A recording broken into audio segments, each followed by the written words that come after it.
Hello, had a good day and thank you, Em. So next I'll continue on benefits of compost. There are a total of 5 major benefits of compost, which we can see here: enrich soils, introduce valuable organism, recycle waste, reduces the needs of chemical fertilizer, as well as conserve soil water. Next, let's go through one by one.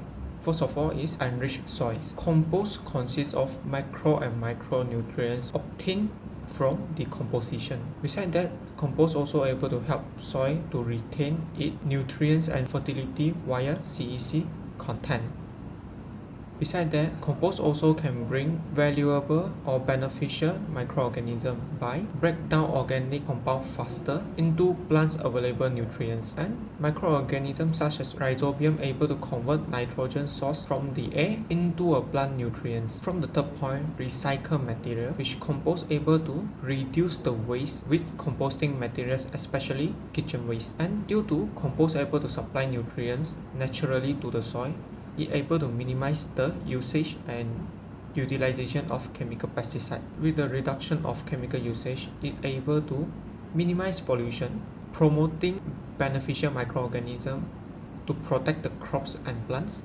Next, with the help of compost, the water in the soil able to be conserved due to organic material quadruples soil water holding capacity. Besides that, compost also loosen tightly bound particles in clay and silt soil so that the roots can spread and water can penetrate through the soil. After finish benefits of compost, let's move on to the component in compost. Compost is actually made up of 3 main elements, which is green, brown, and blue. Green represent vegetable and fruit spills.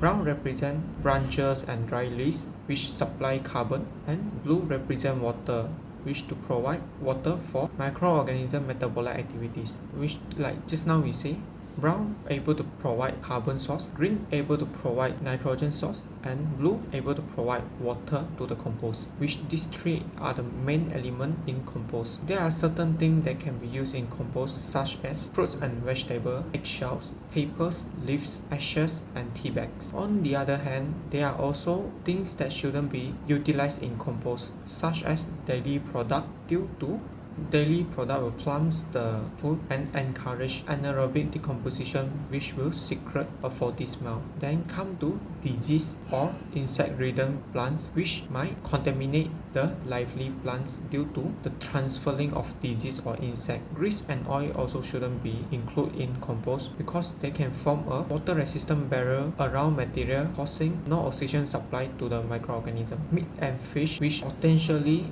will secrete odors that will attract pests and rodents. And lastly is pet waste. This is due to omnivore waste usually contain pebbles, harmful bacteria that might contaminate the plants as well as harmful to human. Thank you. Next, I will pass the speech to Raman.